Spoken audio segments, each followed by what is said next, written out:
तो हम लोग 22 और 23 और 24 में जो बात भगवान कह रहे हैं उसको थोड़ा सा देते हैं विस्तार, हल्का सा। बहुत सुंदर पुस्तक में वर्णन है। भगवान ने पहले श्लोक में कहा कि मेरे लिए कुछ भी करना और पाना शेष नहीं, फिर भी मैं कर्म करता हूँ।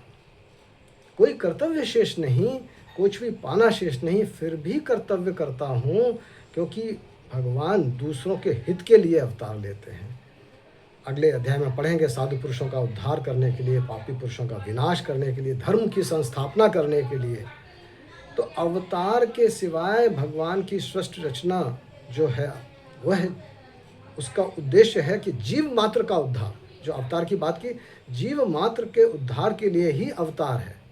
भगवान की सृष्टि रचना में जीव मात्र का जो उद्धार का लक्ष्य है, तो वह भगवान का कर्तव्य पालन का लक्ष्य है। मनुष्य योनि ही ऐसी योनि है जहाँ पाप और पुण्य से ऊपर उठकर अपने कल्याण करने के लिए अवसर है। ऐसा कब होगा?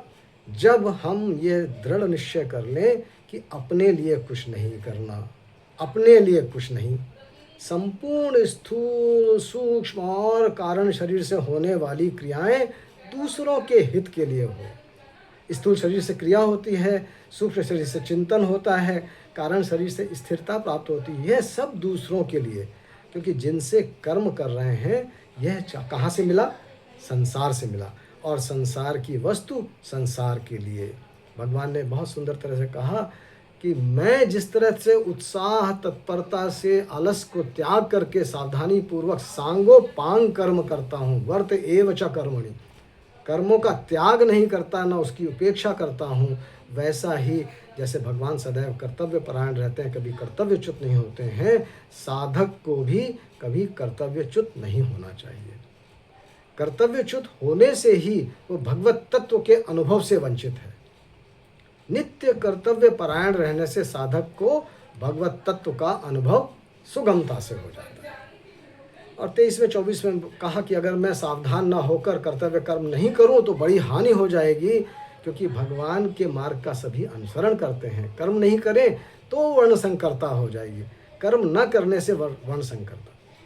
तो अतंद्रिता, तंद्रा में नहीं रहते भगवान, सावधानी से कार्य करते हैं, कोई आलस नहीं है, अतंद्रिता कहा। और चूंकि मनुष्य सब उनका अनुसरण करते हैं, इसलिए उनके लिए उदाहरण के रूप में भी भगवान कर्तव्य कर्म करते हैं। तो मनुष्य की कर्म न करने में भी आसक्ति न हो, इस उद्देश्य से भगवान कहते हैं सावधानी रख के मैं कर्तव्य कर्म करता रहता हूँ, जबकि मुझे कुछ नहीं चाहिए। और वह भी कह दिया जो अर्जुन का भाव था वर्ण संकरता का, पहले अध्याय में कहा था कि कर्तव्य कर्म नहीं मैं करूँगा तो लोक भ्रष्ट हो जाएगा, और कर्तव्य कर्म नहीं करने से तेरी जो बात है वर्ण संकरता, उसका मैं कारण बनूंगा। वैसे जो भी कर्तव्य कर्म नहीं करता वह वर्ण संकरता का कारण बनता है, क्योंकि तेरा उसका प्रश्न था पहले अध्याय में कि युद्ध करूंगा तो कुल का नाश हो जाएगा और स्त्रियां दूषित हो जाएंगी। भगवान उससे विपरीत बात कह रहे हैं यहाँ कि युद्ध रूपी जो कर्तव्य कर्म मिला है तेरे को, वह नहीं करेगा तो वर्ण संकरता मिलेगी। जीवन में जिस रण क्षेत्र में है वहाँ कर्तव्य कर्म जो उपस्थित है वह नहीं मिला, वह नहीं किया तो वर्ण संकरता आएगी, कर्तव्य कर्म करने से नहीं आती। तो भगवान अर्जुन को इस तरह से युद्ध रूपी कर्तव्य कर्म करने में उनको लगाना चाहते हैं। तो अर्जुन का जो मूल प्रश्न है, इसी के आधार पहला प्रश्न किया था कि घोर कर्म में क्यों लगाते हैं। भगवान ने बहुत सुंदर उत्तर दिया है 22, 23 और 24 में अपने उदाहरण से। मैं ही तो तुम्हें कर्म में लगाता हूँ, ऐसा नहीं है कि मैं तुम्हें कर्म में अकेले लगा रहा हूँ, मैं तो स्वयं भी कर्म में लगा रहता हूँ, जबकि वास्तव में मेरे लिए तो कुछ भी कर्म बाकी नहीं, कुछ भी कर्तव्य नहीं, कुछ भी प्राप्तव्य नहीं। तो इस बात का संकेत है कि अभी तुमने स्वीकार किया कि मैं तुम्हारा रथी बनूं, तो मैं तुम्हारा सारथी, तुम मेरे रथी बनो और मैं सारथी बनूं, तो मैं सारथी का रोल निभाने को तत्पर होकर कार्य कर रहा हूँ, कर्तव्य का सावधानी से पालन कर रहा हूँ, तत्परता से पालन कर रहा हूँ। इस कर्तव्य पालन का प्रभाव पूरे संसार पर पड़ेगा, क्योंकि भगवान सबके आदर्श हैं।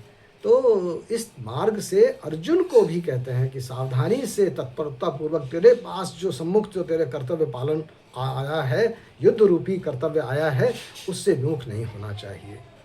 तो भगवान ने जो कर्म करने की सावधानी का वर्णन किया, इसी तरह से अगले 2 श्लोकों में ज्ञानी महापुरुष के लिए क्या सावधानी रखना है कि उससे कोई विचलित ना हो जाए उसकी वाणी से।